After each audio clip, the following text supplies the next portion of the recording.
Cuando los macacos corren.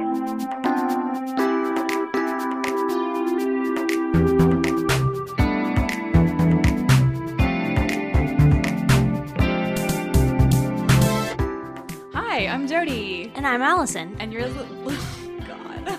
And you're listening to the Blume Saloon. It's a Judy Blume book club. La, la, la, la. Just when you think we've gotten good at it. So Alison, how's it going? It's going well. It's hot. It's really hot for the Bay Area. Mm-hmm. Yeah, high 70s. You're just like, Woo. Gotta go can't lay down. function. Exactly. Done a lot of like loafing around. What have you been up to this weekend? Oh, I'm nesting. I I painted a chair. We put a crib together. That's amazing. Yeah. Tell me about the chair. Oh, it's this rocking chair that we've had for a while. That was in our garage. Mm-hmm.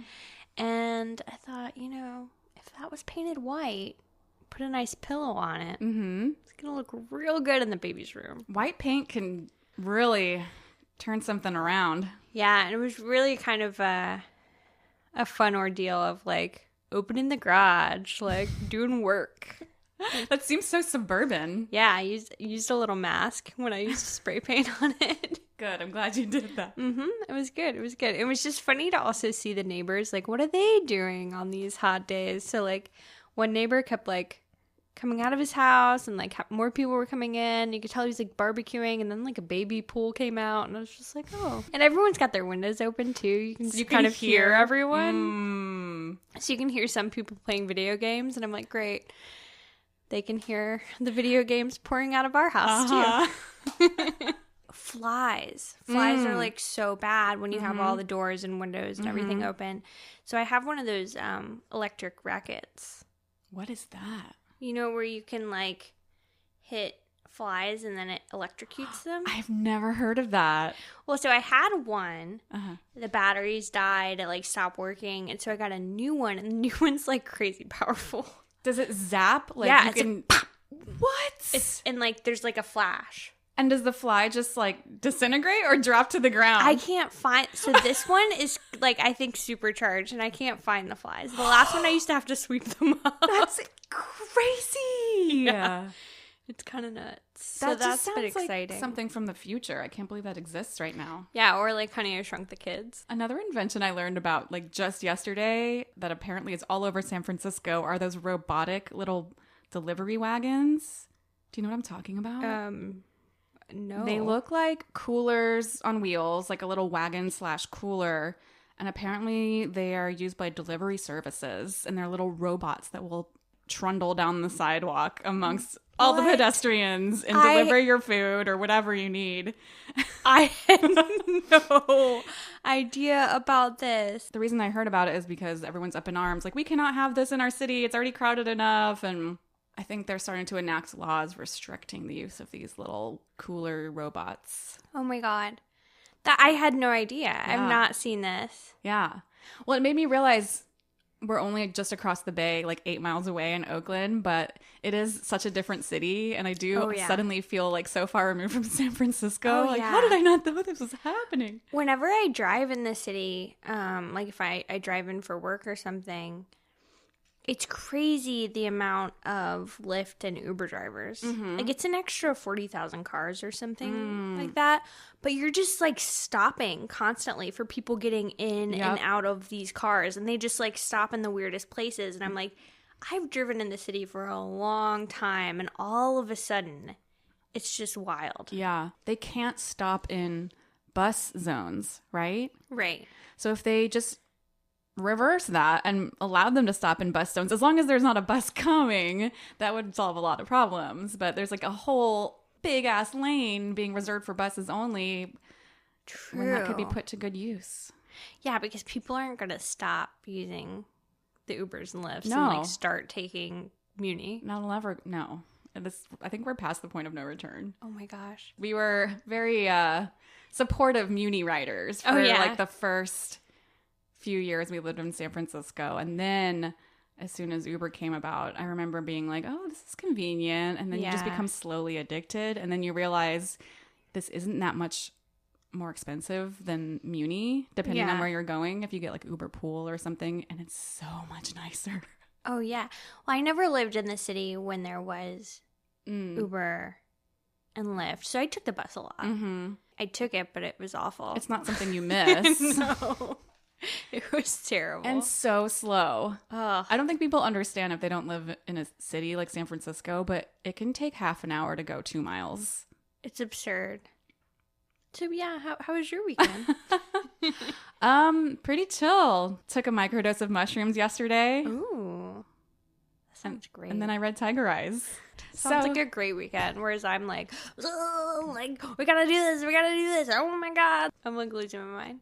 Well, what a perfect reason to wrap yourself in the Blume cocoon. Yes. Right now. I am so happy to be here. I was so happy once I got to like sit down and read my Tiger Eyes and take my notes and be enveloped by the Blume cocoon. I'm so glad. It's working. It is. Mm-hmm. And I was also, I was actually telling my therapist this week, it's so nice to have a routine like outlet and something that I like doing. Right. I think is really fun. Right. So I'm into it. How did we go all these years without the Blume cocoon in our lives? That's how I feel. So yeah, guys, we're reading Tiger Eyes. We are.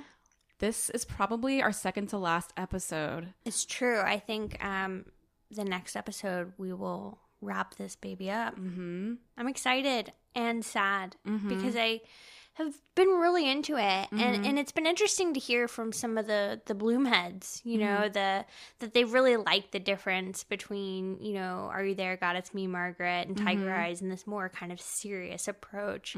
But it's also fun to kind of bounce around. Like, I kind of miss, like...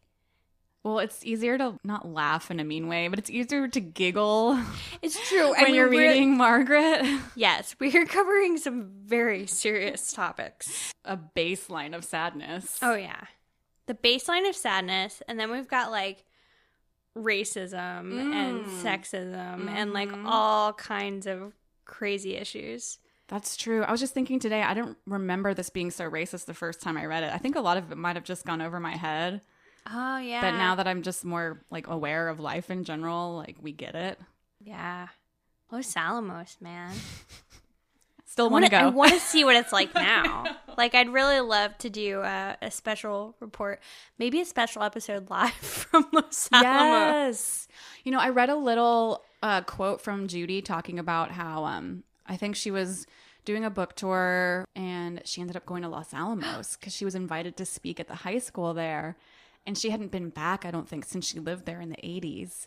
And she said she was really nervous because she didn't know how well received she would be since she kind of shits on Los Alamos throughout the book. Oh, yeah. And she's always said it wasn't like the happiest time of her life living there. But she said they welcomed her with open arms. They were so happy to have her. Everyone at the high school loved her. Everyone was so nice. So I'm glad to hear it kind of turned around for her personal Interesting. experience. Yeah, I like that coming full circle for Judes. Yeah, good old Judes.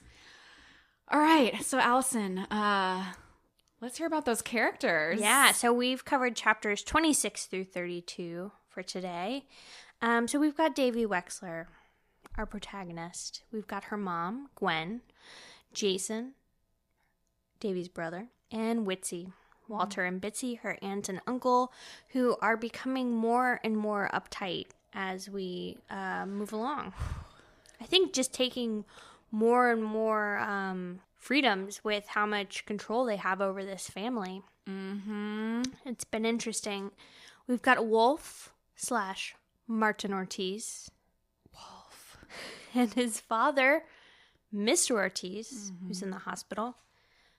We've got a new character, Ned. And we'll have Jody tell you all about him. Alison pointed out that I was mistaking Ted for Ned, constantly the last episode. Yeah, she's been really itching for a Ned to talk about, and Judy delivered. Yeah, thank you, Judes. We've got Jane, and we've got Miriam. Miriam sounds delightful. I'm really excited about Miriam. I can't wait to talk about her. Mm-hmm. So that's who we've got in these few chapters. And we start chapter 26 with Christmas. And a menorah. Yeah. Bitsy busts out her grandmother's menorah, so this would be Davey and Jason's great-grandmother. Even though Hanukkah is over, they're just mixing it up, which I kind of appreciate. Yeah. And, Davey remarks they've had a sad, quiet Christmas. It's their first Christmas without Davey's dad. But no one really is talking about it. They're not talking about it being sad or quiet, and they're not talking about it being the first Christmas without her father. I could relate to that a little bit. I remember the first Christmas without my dad, dreading it. And that was the hot topic of conversation, like with me and my therapist, like for the weeks leading up to it, knowing that I was going to have to go back to Houston and I didn't know what it was going to be like. And it actually wasn't as horrible as I was envisioning. I think we just made an effort to make it different. Start some new traditions. Yeah, we ended up having just a lot of our friends over, and it was, playing board games and charades and stuff that night. Whereas, that's so nice. For us, I think that was like the key. Like, don't try to keep it, as it was. Accepting it's a new chapter in your life. I like that. Walter and Bitsy invite over some of their stranger friends. That's how I've referred to them. The orphans that they know. Yes. We've got 2 divorce guys from the lab. And one is giving Davey's mom, Gwen, the eyes. And Davey is not liking it. We've got a single lady. She does not get brought up at all again, just as a single lady. She's just a single lady. And a kindergarten teacher who gets silly drunk. I love that. Yeah. And then, it ends, everyone goes home, and Davey heads up to her room to light the New Mexico candle with 5 wicks that she got for her father. And, she says, "This one's for you, Dad." She lights all the wicks, and it burns out in 15 minutes. I don't think I've ever had a candle just be donezo in 15 minutes. Well, that's what I was thinking. Maybe it's a small candle, but it had 5 wicks. A shitload of wicks. Because it had so many wicks. It was just like... The candle maker was like, I got too much string left. Let's just add some more wicks. More wicks. And then the next day it snows. It's been interesting to follow the changing seasons and the changing weather in New Mexico. Because, it starts out so hot and Davey's sweating and hiking through that canyon. And now we've got snow. It's very confusing to me.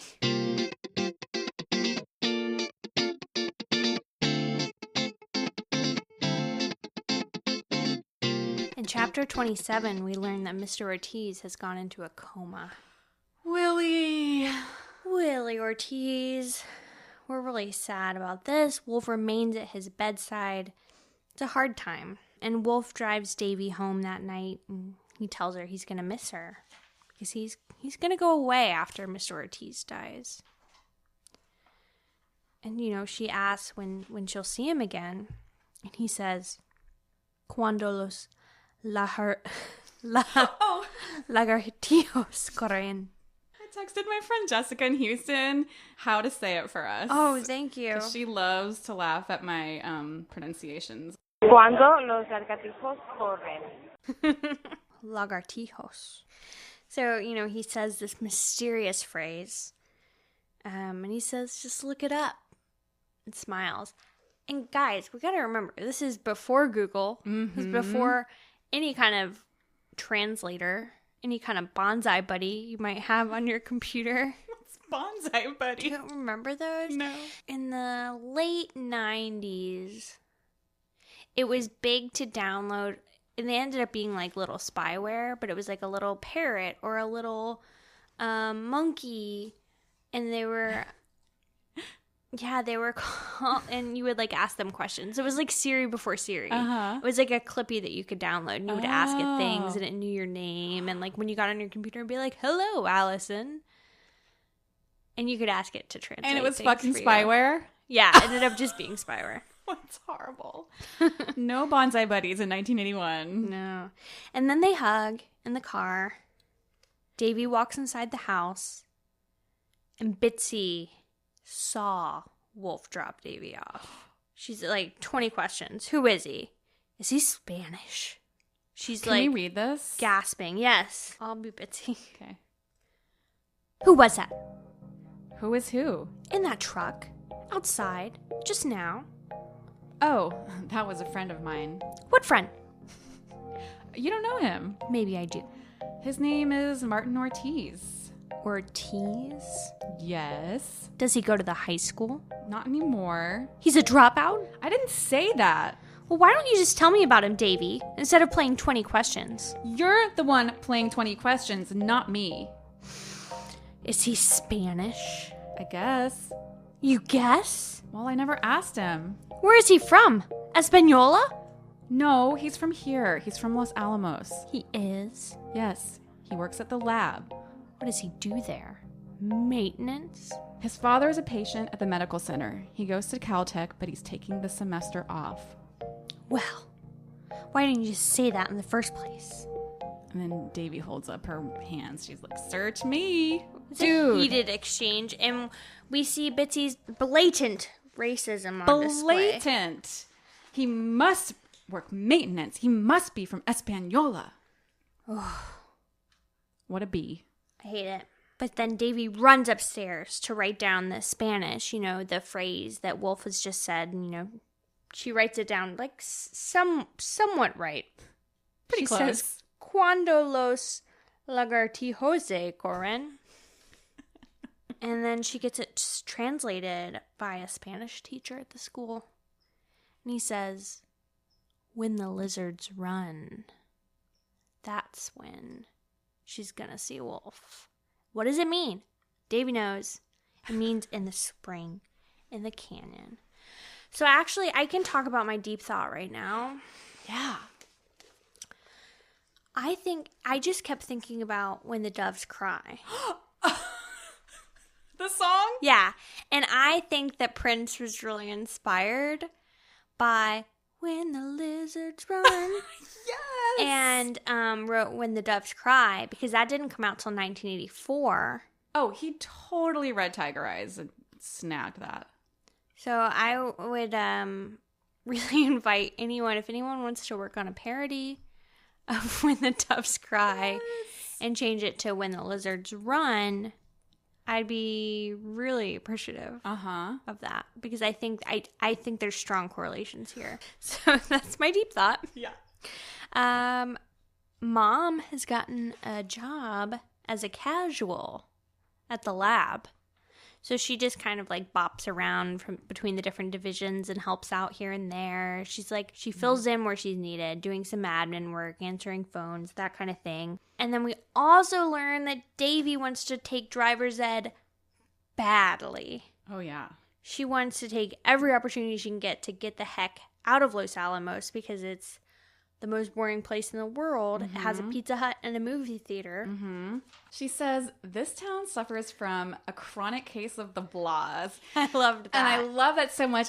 I think we need to make a pin that says, chronic case of the blahs. Yeah. Would you wear that? I would wear that. Or a shirt. I would wear a hat. Yeah. Maybe some cute little, like, boy cut undies with it on the butt.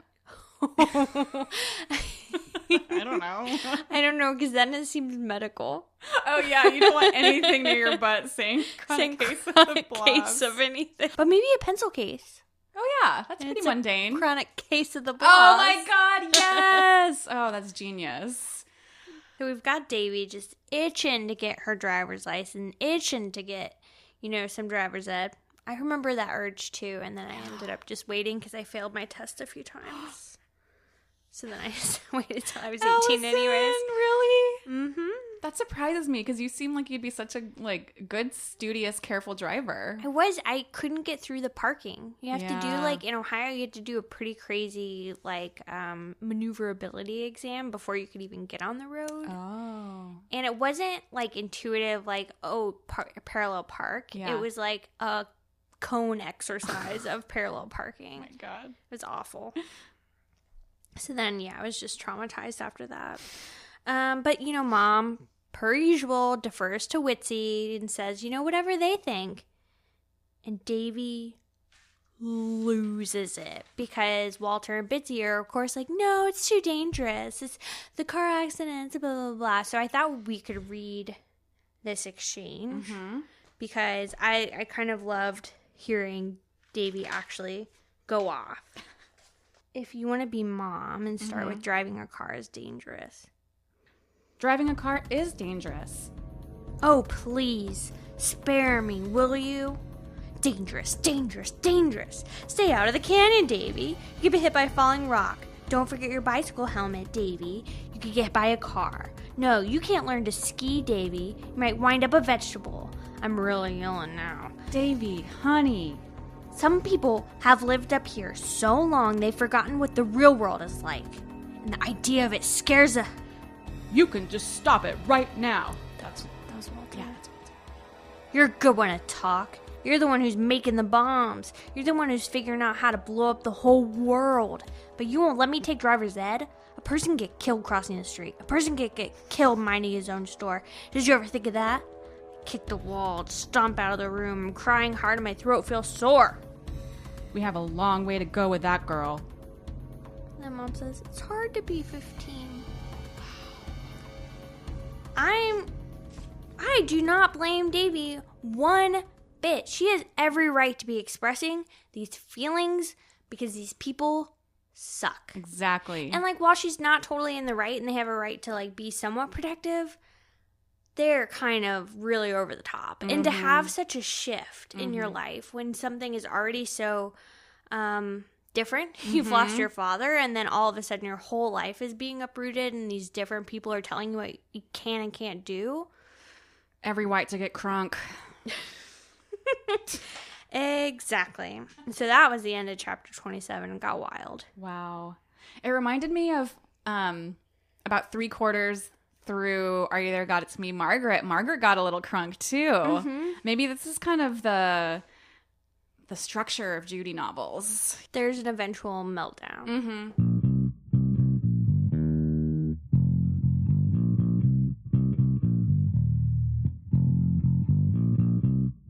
Now we're on to chapter 28. Walter plays in a chamber music group. Who knew? I didn't actually know what chamber music was until they started like talking about how it was just like, you know, wooden instruments. I think there can be other instruments aside from wooden. What is it? Like what is It's just a small, I think it's one musician per instrument, and it's like a small group. It can be like 3, it can be 8. Okay. Boring. So Davey thinks so too, apparently. So Walter's group is putting on a concert at his house, at Witsy's house. So Bitsy tells Davey to put on a skirt, and Davey does it begrudgingly. She puts on, I love this outfit, by the way. She puts on a tiered denim skirt, a loose white sweater, and boots. What a babe.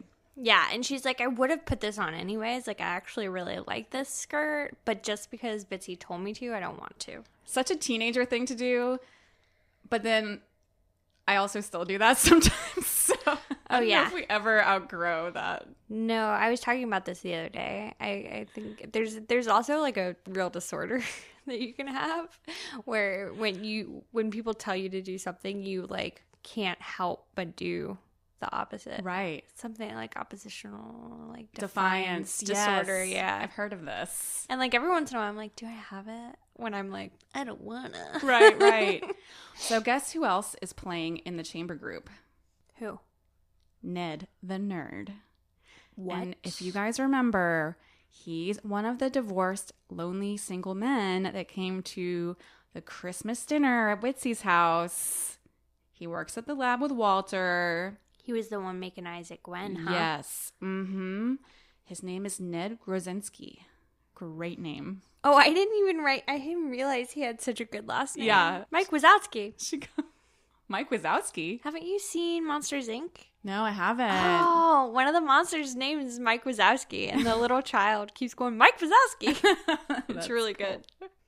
So Davey already hates this guy. She can tell he's got intentions towards her mother, and the way she describes him is pretty funny. She says he looks like the nerd from the National Lampoon poster. And Alison, at first I was picturing like Alfred E. Newman, but I was like, oh no, that's Mad Magazine. So I had to Google the nerd poster from National Lampoon. I don't know if you've seen this. No, because I go amazing. straight towards like the family vacation. I'm like, Right. Chevy Chase? Yeah, I know. This is like, I guess, when it was a publication. Uh-huh. And they had a fold-out poster. And it's a photo of this like prototypical nerd guy. You know, high water pants, white socks peeking through, pocket protector on his shirt, glasses. The headline is, "Are you a nerd?" But nerd is spelled N-U-R-D. What? Yes. And so I had to look into this a little further. Oh my goodness. I'm loving this. And I've got to see that poster. I'd like to take this opportunity to do a very quick special report on nerds. Oh, please. Thank you. The Are You a Nerd poster was published around the mid-70s. And this led me to question, well, when did the term nerd come about? If they're spelling it N-U-R-D, did it evolve somehow? The first written example of the word nerd was actually from a Dr. Seuss book, the If I Ran the Zoo book, which came out in the 50s, 1950. You're trying to tell me that beloved children's book author Dr. Seuss invented the nerd? Started this?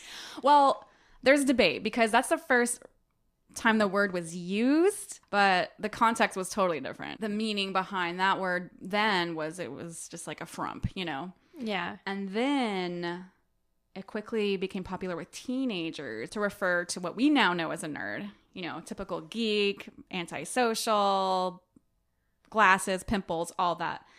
Some other theories about where the word came from, though, is that maybe it was an acronym for this company. It was the Northern Electric Research and Development Labs in Ottawa, where reportedly men would go around the offices with pocket protectors with N-E-R-D spelled out on it, the initials of the place. But I think that's been debunked because that happened too late in the timeline of the word.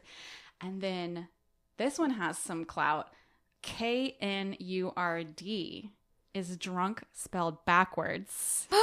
College kids came up with this term because it was the opposite of like the kids who got drunk. Being so they cool were and drunk. nerds. Yeah. Being cool and drunk. Wow. Yeah. So that has some plausibility, but whatever the case, no one can really agree on where this word comes from. I just thought these theories were interesting. And then I found a little timeline of nerds in pop culture that we could relate to these. So, of course, Revenge of the Nerds kind of kicked it off in the mid-'80s, 1984. But you know, there's the guy in Greece. Oh, you're so right. Actually, that's the first on my timeline. I'm skipping ahead. Way to go. You are good. So Eugene from Greece. Mm-hmm. Eugene. 1978. Oh, wow. So you're so right about that. So he's like the bow tie, pocket protector, glasses, like the very quintessential nerd. Exactly. And then 1984 was Revenge of the Nerds. And then 1986 were like the Brat Pack nerds, the John Hughes nerds. So Anthony Michael Hall, the Weird Science guys. It's like the braces and like the voice cracking and just like the underdogs. The awkwardness. But they were also like the sidekicks. Yeah, they were beloved. Cameron from Ferris Bueller. Oh, yeah. And then... I love him. I always thought he was so cute. Really? Yeah, I really liked Cameron, and I liked his nervousness. Yeah. Oh, yeah. Did you know he was like 30 or something when he played that role? He looked it. And then in 1989, Tori Spelling. She was the first female nerd in pop culture. Maybe not the first, but she was an iconic one. Do you remember her, Violet? She came on in like the later Saved by the Bell years when like... Yeah. She was Screech's girlfriend. Yep. Oh, yeah. And she sang in choir. Oh, yeah. I mean, yeah. I've definitely seen all the Saved by the Bells. Well, and Jessie Spano is kind of like a cool nerd. That's true. She was good at school. And that leads us to... Oh, and I forgot to mention Steve Urkel. So that was around the same time, of course. Oh, the suspenders. But then you mentioned the cool nerd. So in the 90s is when nerds really started to be a little cooler. Guys who liked indie rock and they might just be like a little bit antisocial, but girls thought they were really sweet. Yeah, like the late 90s, early 2000s. We've got like Seth Cohen from the OC. Exactly. And Garden State. He's kind of got a little bit of a nerdy vibe. Freaks and Geeks came out. Yeah. So I thought that was a very interesting... like journey. Evolution of the nerd. Yeah. I have a little bit of background on the National Lampoon. Yeah? Well, you know, it was the Harvard Lampoon, which was their like comedy newspaper kind of like comedy troupe that was always a part of Harvard. And then for some reason, I think in the 70s, it got like really popular and they started releasing the National Lampoon, which was the magazine. Oh, I didn't know that. Interesting. Yeah. It came from Harvard. Yeah. But nerds, man. Yeah, nerds. Because, yeah, at high school, Weezer. Yes. Mm-hmm. And like the not emo as like kids refer to it now, but like the original emo. Oh, yeah. Like late 90s, mid to late 90s emo. They were all nerds. Oh, yeah. For sure. We're talking about like Get Up Kids or like Promise Ring, Sunny Date Real Estate. There's a lot of that still being played in my house. Oh, I bet. Oh, man. I got real nostalgic Yeah. all of a sudden. Yeah. I like those nerdy guys. I know. I think we both do. That's why we married who we married. So back to the chamber music concert. We're still in Witsy's living room. Davey and Jason are fucking bored. They're yawning the whole time. I love that. They're contagious yawns. And then Davey wonders if that's why it's called chamber music. It's because it puts her to sleep. Very clever. When the concert's over, Ned the nerd approaches Davey's mom, and they have a truly cringeworthy convo, which, Allison, would you please read that with me? Oh, I definitely will. Okay, Allison's mom, and I'm Ned. The concert was just lovely. My regular group plays on Fridays. Would you like to hear us sometime? When? This Friday, next, the week after. Wow. I'm divorced. Yes, I know. I'm a widow. Walter told me. So, I hear you're working at the lab now? Well, I'm only a casual. What group are you in? I'm in H division. H is for health. And then Davey thinks, because she's listening to this whole thing, she's like, H is for hick. H is for horrible. H is for hyena. And then Ned says, will you have lunch with me tomorrow? Tomorrow. Yes, tomorrow. But if you say no, I won't bother you again. I don't know how to go about this anyway. I'm beginning to feel very foolish. Yes. I'll have lunch with you. Great! Do you know where you'll be working tomorrow? P division. I'll pick you up outside at noon. I have a white Datsun, but it's so dirty that it looks gray. I'm sure we'll recognize each other. Well then, see you tomorrow. Right. Oh my god, he really is a nerd. Oh my god. It's really so funny it was to say P division. P. P division. I wonder what that stood for. Personnel? Plutonium? Poop. Yes, definitely The poop division of the nuclear plant. Yeah. You and Jason, you can get together. He can make his pee jokes. You can make your poop jokes. Poop, poop, all day. During this whole conversation, Davey is listening, and she's just disgusted. Like, oh, how can mom be falling for this nerd? And later that night, Davey tells her mom, I can't believe you're going out on a date. And then mom says, it's not a date. But Davey knows better. And then we have chapter 29. Davey's back at the hospital for some candy striping. Pumped to see Mr. Ortiz, but she goes to his room and it's empty. Oh. And the bed is stripped. No! Not good. Not good. So the nurse tells Davey that he died the previous night and offers her condolences, and she says we all felt the same way about him. I'm sure he charmed all those ladies. Oh, super charmer. And then the nurse gives Davey 2 items from his son, which is Wolf. One of the items is the dancing bear that we remember Davey really... Yeah, from the very first interaction. Mm-hmm. And then a letter. The letter's pretty good. Tiger, he wanted you to have the bear. Remember him as he was, full of life, full of love. I'll see you... Oh, gosh. Cuando los lagartijos corren. That was pretty good. I just love that word, lagartijo. And that, I guess that means lizard? Lagartijos. Cuando los lagartijos corren. This would be the Bad Spanish podcast. Thank Welcome. God we have Jessica's pre-recorded pronunciation. Yeah, just Thank you. plop that in there every time. Make it sound like we're saying it. Yeah. Perfect. So Davey reads this letter and she's bawling. She realizes she's crying harder now than she did when her dad died. Back then she was just numb, but now I think She's letting it all flood out and maybe crying for like both of them, you know? Oh, yeah. So she leaves her shift early. She tells her supervisor she has a headache. And when she gets home, everyone is gone except for Jason, and he's baking cookies. He's 7 years old.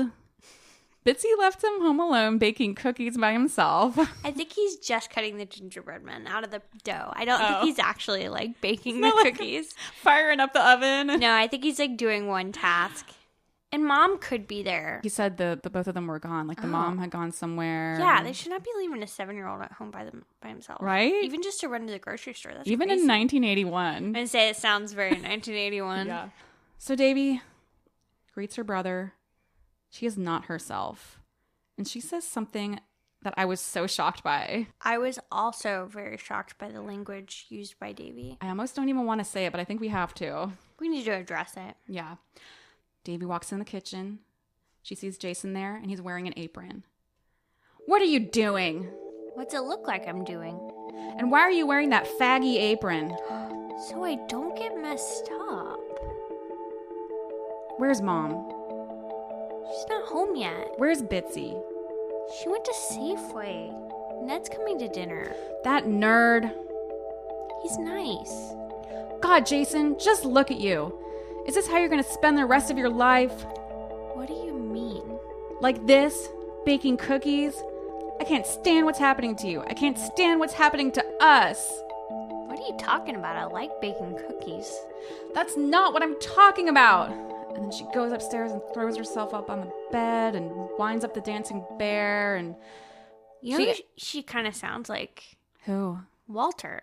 Oh. You know, just the opposite. Like, what are you going to do with the rest of your life? Are you going to bake cookies? Yes, you're so right. That is a deep thought. She's getting judgy. Mm-hmm. And saying words like faggy. Dude, that really blew my mind. Yeah, I want to say, 1981, but like... Yeah. I remember the first time I used that word and I didn't know what it meant. My mom lost it. She was just like, that's not a word we use. And I was like, why? The boys around the corner use it. And then, what's it even mean? You just think it sounds like it just means, dorky or whatever. Right. When I was in middle school, like maybe 5th grade, something everybody said was like, that's so queer. That's so queer. Oh, yeah. I had no idea. Isn't it crazy? You just think it means weird or like crazy. Yeah, but learning, what a thing you've been saying or have said multiple times is actually really awful is enough to really shake it out of you. Oh, yeah. So Davey instantly feels terrible. She's like, why did I lash out at Jason? He's just a little kid. Besides, what happened to my fantasy of Jason Wexler, cookie specialist? Because she did. She had this fantasy that they'd open up a cookie shop on the boardwalk. She was really proud of him. She used to like it. Mm-hmm. Oh, that makes me so sad. I think she doesn't hate the cookies. She doesn't hate the apron. She just hates the fact that he's having a good time. And then he's spending so much time with Bitsy. Exactly. And like enjoying his time with Bitsy. Mm-hmm. And her instant motherhood. Oh, yeah. I am. I am TM. God. So she writes Wolf a letter. Dear Wolf, I'm really sorry about your father. I liked him a lot, as you know. Thanks for remembering about the bear.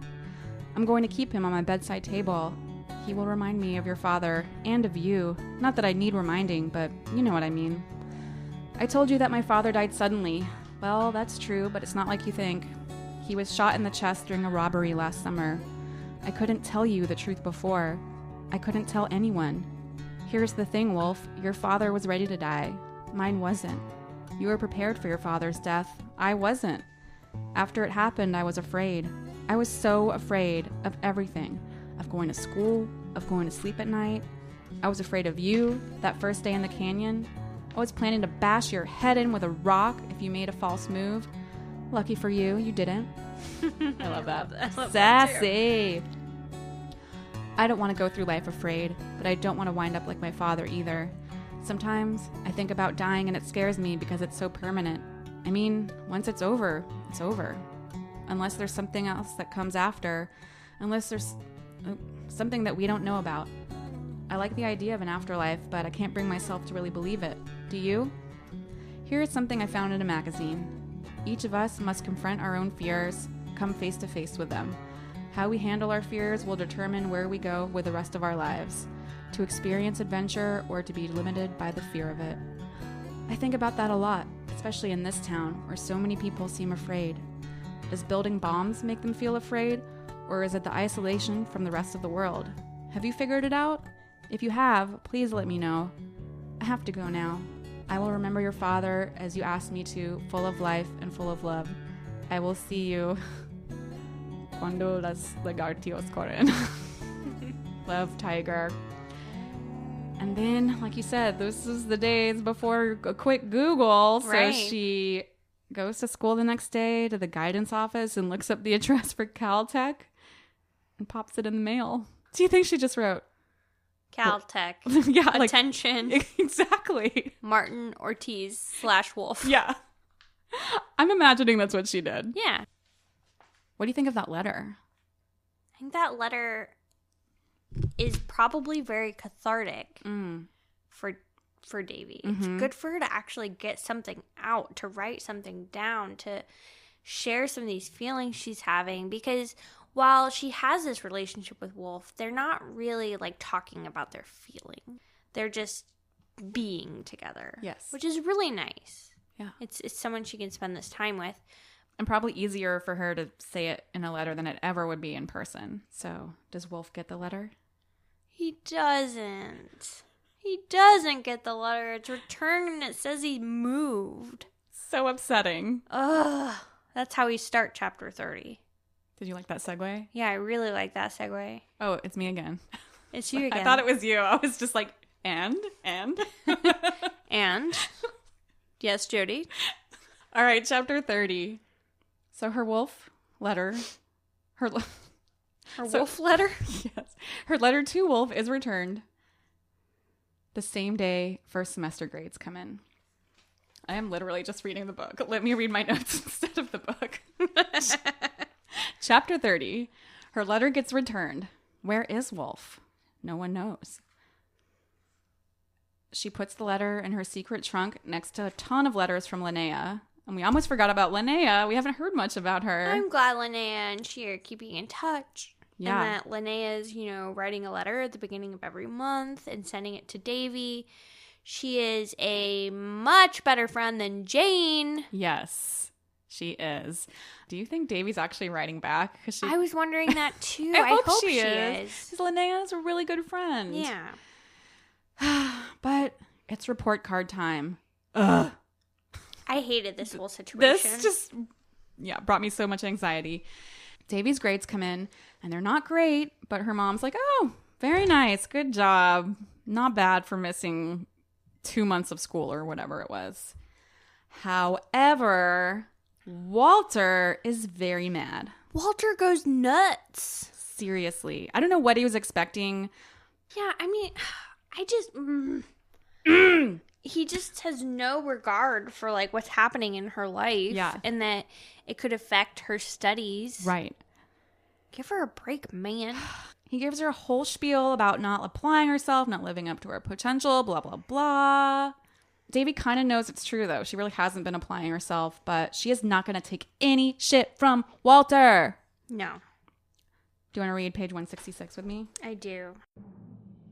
What difference does it make? It's what you learn that counts, not what grades you get.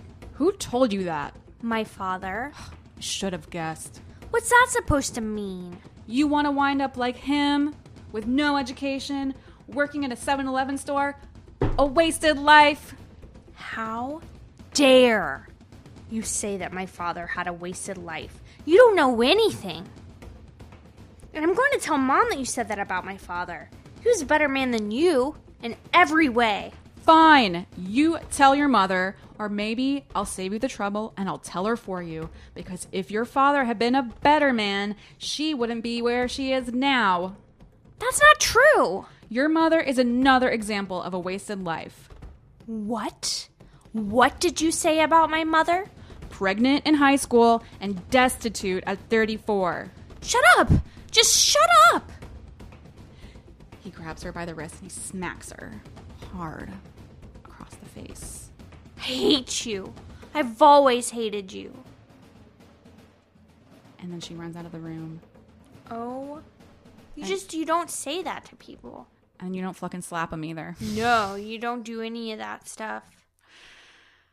I mean, it's not okay from anyone, but like the fact that he's not her father, he's like her instant father. Right, and then he thinks like he's doing them such a favor and like taking such good care of them while also thinking all these thoughts about why he has to be taking care of them. It's really awful. It's like he expects her to be so appreciative, but he's very begrudging about what he's doing anyway. Like it's just mixed signals all around and like fuck him. Yeah, fuck him.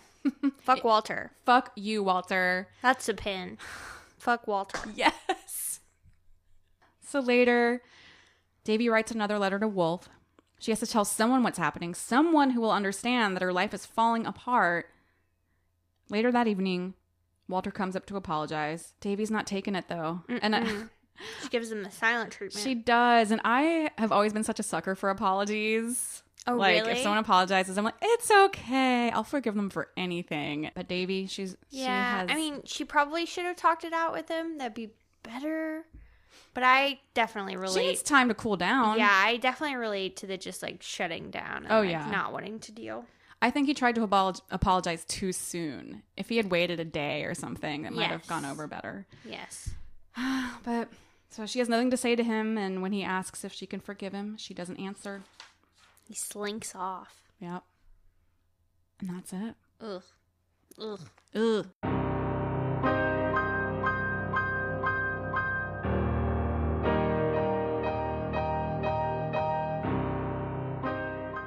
But, we open chapter 31 with an audition for Oklahoma. Oh my God, I'm so thrilled about this. Davey's there waiting. She gets Jane to audition with her. Jane shows up late and she shows up drunk. Oh my God. She's coming to school drunk now, y'all. Yeah. And so, we learned this is not the first time at school that she's been drunk. And they go in like some wacky alphabetical order, like backwards, forwards thing that I don't really understand that's explained in far too much detail. It really was. And so Jane ends up auditioning first. Davey can't believe it. She's just like, you don't have to, give him an excuse. You don't have to go up there. And she's like, what? I'm fine. I'm fine. I'm going to sing Oh, What a Beautiful Morning. God, this is so amazing. Just awful and off tempo, and she's like, oh, what a beautiful morning. Oh God, Can you just imagine like sashaying across the stage and stumbling and spitting? Hot Mess Express, for sure. I like that. And then they say, okay, thanks, Jane. Very nice. Good job. She heads off stage. Then it's Davey's turn, and she kills it. At least, she thinks so. I'm just a girl that can't say no. That's such a good song. It's such a good song, and I love that she's just up there, like... being all flirty. Imagining how she is when she's in the shower, and she's just singing, and she's just singing away. And this is what we've learned over time is her passion. Yeah. She dreams of being a singer in Atlantic City at a casino. Mm-hmm. And, Jane calls later that night and is like, what the heck even happened? She doesn't even remember because girlfriend gets blackout drunk on a regular basis. It doesn't remember what happens. It's really bad because this is high school. Then Davey gets the part and everyone's like, congratulations. And she's so pumped. Can you just picture it though? Like the scene in the movie, she's like standing at the taped up piece of paper and she makes her way through the crowd and she's like, I got it. And then there's like the camera zooming in and everyone's patting her and being like, high five. Like people she doesn't even know. I can't wait to see how some of this is treated in the movie. Yes. Because we're gonna watch it, guys. There's a Tiger Eyes movie directed by Judy Blume's son. I'm really looking forward to finishing the book so we can watch that. I know, me too. And she arrives home to Bitsy and Jason making Valentine's Day cookies. Of course. She's got a letter. She's like, oh my gosh, I have a letter from Wolf, but it's just a Valentine from Hugh, which is something she would have been really excited about before, but she doesn't really care that much. No. She runs upstairs to tell her mom, And then she finds her mom changing into her best teal silk shirt, the one that she wore to anniversary dinner with her dad last year. And she realizes she's getting dressed up because Ned's coming over for dinner. Ned the nerd. Not worthy of her best teal silk. It's Not like the her teal silk. It's like her mom's version of her velvet. This is her best. Yes, it is. Davey's like, geez, Bitsy might as well adopt Ned too for her collection of Mom, Davey, Jason, and now Ned. Mm-hmm. Davey's mom's like, what the hell? She's feeling good in her teal silk. She's like, Davey, She's can't like, you're help being you. weird. Just stop it. Yeah, Take that's a pretty chill much. pill. She's just like, meh, leave me alone. And then Jason gives Davey a Valentine, and I love this Valentine. Roses are red, violets are blue. I am your brother, and you are mine too. She's like, that's not quite accurate. I am not your brother. And he's like, yeah, but my teacher, because of your name, thinks you're a boy, so... He's hilarious. He's just cracking jokes left and right. But we learn that Ned is pretty chummy with Jason. Oh, yeah. They're like hanging out. They're laughing. He like tucks him into bed. Davey's not a fan. And then, Mom and Ned drink some brandy. And Davey's like in the dark studying, just trying to stay in their way. She's being such a creeper. Oh, such a creeper. And they're like, Davey, wouldn't this be better at your desk? Don't you think you should go do your homework at your desk? In your room? Away from us? Yeah.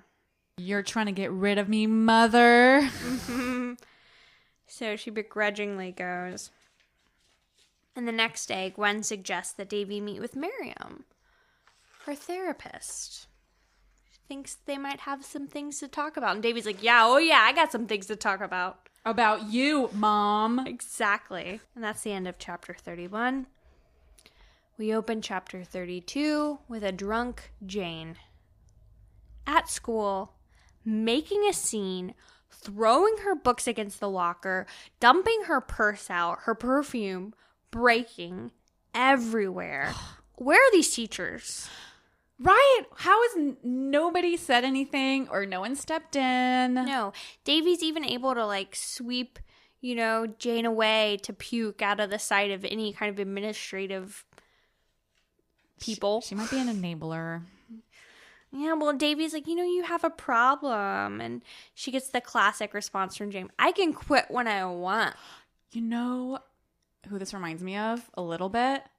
Rayanne from My So-Called Life. Totally. Yeah. It's that same, well, Jane, I think, is maybe just a little preppier.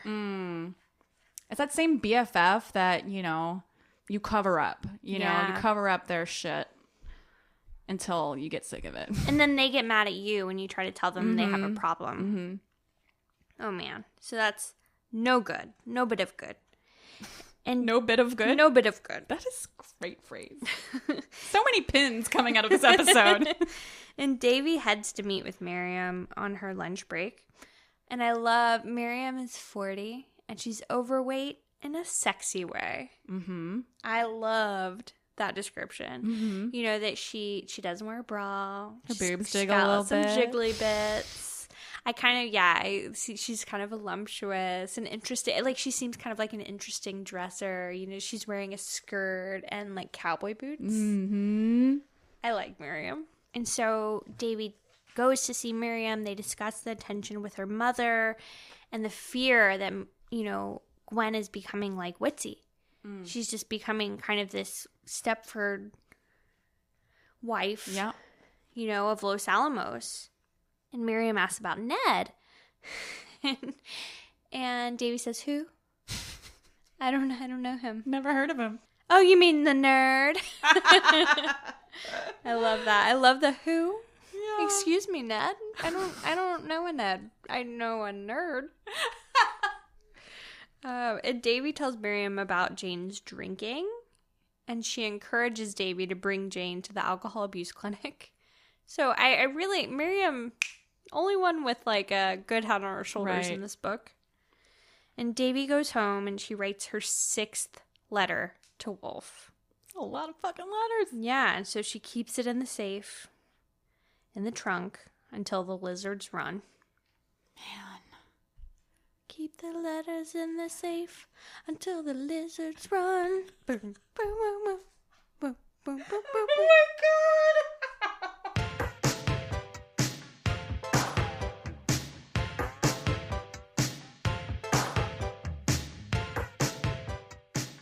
Okay, I have a quiz. It's called That's So Judy. And I'm going to read you titles of books. And you have to tell me that's So Judy. It's definitely a Judy Blume book. Uh-huh. Or that's not Judy. And it's not a Judy Blume book. Okay. Okay. On the Horizon.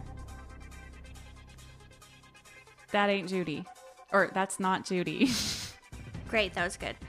Fudgemania. That's So Judy. It's the End of the World. That's So Judy. Oh my God. That was so sneaky. That was a sneaky There's some sneak. sneaky ones in here, okay? I'll be on my toes a little more. Okay. Iggy's House. That's So Judy. Good job. Flubber. That is So Judy. It's not. Oh my God. It's Flubber. Oh my God. What is wrong with me? Okay. Freckle Sauce. So not Judy. You're right, because it's freckle juice. Yeah. That's a good one. Together is Better. It's not Judy. Sure. Women Who Ask. Oh, this is tough because this is one that I hadn't been aware of until you talked about it in an early episode. But now I'm forgetting the exact name. And now that I know how sneaky you're being, I want to say that's not Judy because it sounds a little different than what I remember. You're right. Okay. Whew. Good job. Thank you. Soupy Saturdays with Pain and the Great One. So I know that there's a book called The Pain and the Great One, and I don't know if Soupy Saturdays is like a spin-off. I feel like I'm gonna take a risk on this one. That's So Judy. So Judy. Yes. Wifey. That's So Judy. Triple Fudge. Okay, let me think this through. So there was Tales of a Fourth Grade Nothing. There's Fudgemania, Super Fudge, Double Fudge. I don't think Triple Fudge was one. That's not Judy. That's good. Summer Twins. That's not Judy. Here's to You, Rachel Robinson. That's So Judy. Tales of a Fourth Grade Nothing. That's very Judy. In Case of Emergency. Oh, I haven't... Oh, Case of Emergency. I'm going to say that's not Judy. So you only missed 2. That was really good. Out of how many? Out of 15. I'm still disappointed in myself. Really? Because I've read a lot of Judy books, and yeah, you definitely got me. So you are a good quiz maker. Thanks. Yeah, no, the ones that you missed, Flubber, which was super sneaky because it's blubber. Yeah, and I was like, I know Flubber's a thing, but that's... And then Women Who Ask is just something I had written down on my desk at work. But it sounded like it could be one of the more obscure, like, later Judy Blume books, or like a compilation or something like that. I was thinking maybe it was like a short story she had written. Wow, Judy, you are a true Blume head. That was very Who Weekly inspired. Yeah, we love Who Weekly. It's a great podcast, and they do some pretty hilarious quizzes. But it's a lot of like, they had one. This was inspired by Australian or Not Australian. Yes, you guys really should listen. It's really good. It's one of my favorites. Maybe my favorite right now. Mm-hmm. It makes me happy whenever there's a new one to listen to. I hope we make you as happy as Who Weekly makes us. Oh, happy. if there was just like an ounce of that, I would be very satisfied. It's true. Okay, now on to some odds and ends. Yes, some odds and ends, please. Really quick. I would like to clarify that our Bloomhead friend Kim, she wrote us a really great letter about her time in Los Alamos. Mm-hmm. And I misread her letter. She actually had to go to Los Alamos for a traffic count, which is a thing. It is a real thing. We're like, oh, no, it's definitely traffic court, because that's the world we live in, where people are going to traffic court. But she really was just doing a traffic count because she's an engineer. And that makes total sense. You know, like when the people stand on the corners and they're like doing the... Counting cars. Yeah, the surveying and all of that. So, not traffic court, but you're right. That's where you and I would go. Exactly. We're not doing any traffic counts, but traffic court... pretty likely. Yeah, and so Kim, I'm very sorry. I want to clear your tarnished driving record here on the Blume Saloon. Hope you will forgive us. And we don't want to scare anyone away from writing us letters. No. Write That's us true. letters. BlumeSaloon@gmail.com. We'll read them out loud and probably misinterpret a lot of what you say. And then we also want to clarify, we were trying to figure out if AD was after Jesus' death or his birth, and it was very clearly put forth to us that it was his birth. Well, right? and you were right, Jody. I want to make sure that's super clear. I would have easily believed you if you had been more certain that it was after his death. Well, that's my trick. Is saying things very confidently. Just if you say it confidently and believe in yourself, you're never wrong. I know so many people who do that, and even when you discover that they are wrong, for whatever reason, it's like a mental trick. You still give them that credibility because they sound so confident. You know what I mean? When I realize I am wrong about something that I've like totally been insistent on, I get so embarrassed. Yeah. Well, because you're like a nice, moral person, but I don't think a lot of people are like that. Yeah, I have to admit one really quick, actually. What? James told me that the new Dos Equis man was the old Dos Equis man's son, but I think he's just supposed to seem like his son because it's not his son in real life. I have no idea what you're talking about. You know, the most interesting man in the world. Oh, yeah. They've replaced him with like a younger guy who's like kind of looks like him, but is like a little more lanky. And James is like, oh yeah, that's his son. That's totally his son. And that's why like he's kind of awkward, but it makes more sense because it's his son. Right. And so, like, they have to use him. He's not a professional. No, but he is a professional. Oh, so he's not his son. He's not his son. But I was, like, going around telling people left or right that it was the Dos Equis man's son and was, like, totally believed it. I'm glad we can just make these blanket apologies. We don't have to track everybody down that we've ever talked to. This is really good. It's a great place for me to be able to air any speakings. We talked a little bit about the movie, the worst movie in the world, Copper Mountain, last week. Oh my God. Jody sent me a video. It was horrifying. Like nightmare-inducing. This is a movie featuring a very, very young Jim Carrey, very early in his career, when basically he was just a fucking impressionist. And Alan Thicke was in it, too. Oh, really? He plays his buddy. So I was like, he plays his dad? No, he plays his buddy. Isn't that funny? Oh. Alan Thicke is such a dad that you just can't imagine him as like a dude. But right. He did dude movies? Well, I wouldn't even call this a movie. Honestly, I don't know what this shit was. I went back and I found it on YouTube, so I watched it. It's a Club Med movie. It's a Club Med movie. It seems almost like Club Med probably threw like $3,000 at some like 2-bit filmmaker and was like, here, make a movie and mention our name a couple times. Do you think we could convince Club Med to let us make movies now? Yeah, why not? That take place at the resort? Yeah. And then the song that Jim Carrey sings in Copper Mountain, I couldn't think of what it was. I couldn't make it out.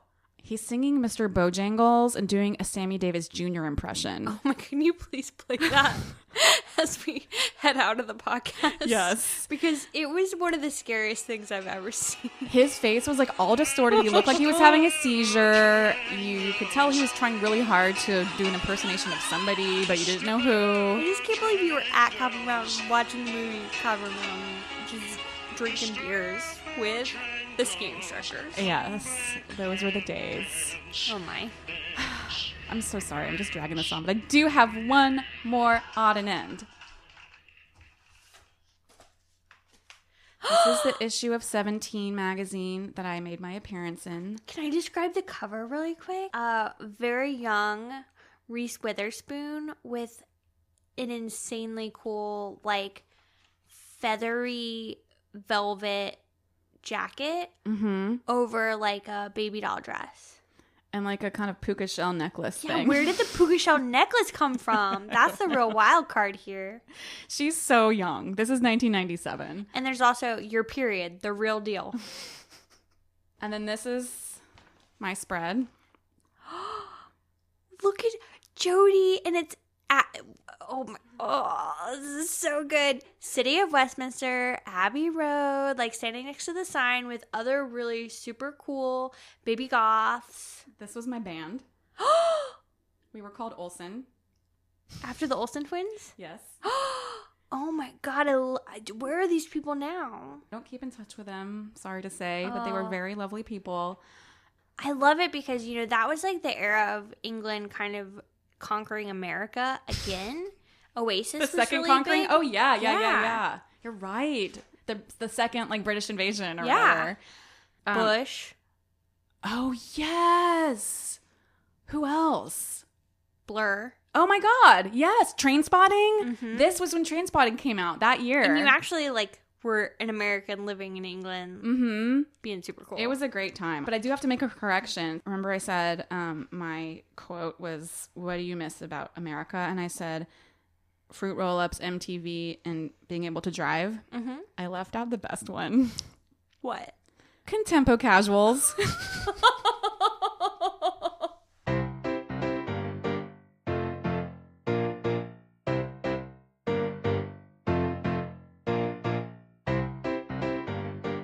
So we only have a few chapters left. I can't believe it. I think now is a good time to make some predictions. We haven't done predictions in a while. We haven't done predictions in a while. I honestly don't remember how it ends. I have no idea. What do you think? I think Jane's going to have an accident. There's going to be something bad is going to happen to Jane where, you know, it's revealed that she's had this problem. Or she's going to drag Davey into something with her. It's going to be dangerous.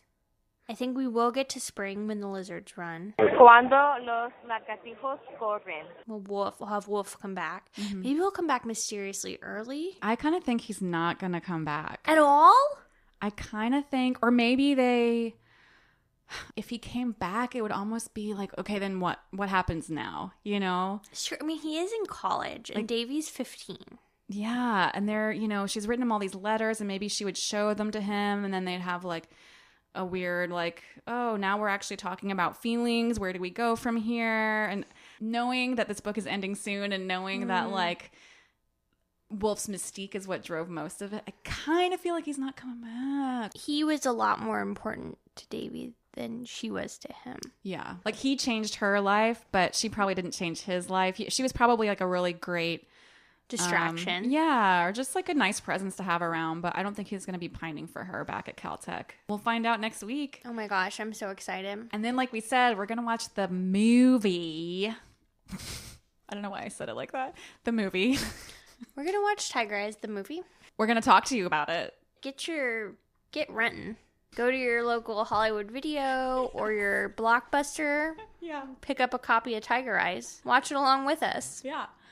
We have a couple other things for you to get excited about, too. Allison, do you want to tell everyone all about our pins? We have pins! Oh, my gosh. So, Jody, who designed our beautiful logo, also handed our logo off to some pin makers who made us these beautiful enamel pins. They're gold and yellow and pink, and they say the Blume Saloon, and they're just beautiful. And so you can take them and rep them out on the streets, tell everyone about the Blume Saloon, and that's how we want to reward you. If you post on Twitter or Instagram or Facebook and you hashtag it the Blume Saloon, and tell your friends about the podcast, link to our website, bloomsaloon.com, or link to our podcast page or our Facebook. Just tell your friends about what we're doing. Hashtag it, the Blume Saloon. We will direct message you and send you an enamel pin. It's our incentive, guys. Yeah. We ordered these for you. So don't deprive yourself of a pin. Yeah, it's and so so easy. Until further notice, Yeah. this is our giveaway. And so keep posting, keep telling your friends. We want to spread the word about the Blume Saloon. I think we're finally done. There. Finally. It's time for dinner. I'm hungry. And we love you so much. We love you. Thank you so much for listening. And thank you, Tyler Barber, for our theme song. Yes. Bye. Bye.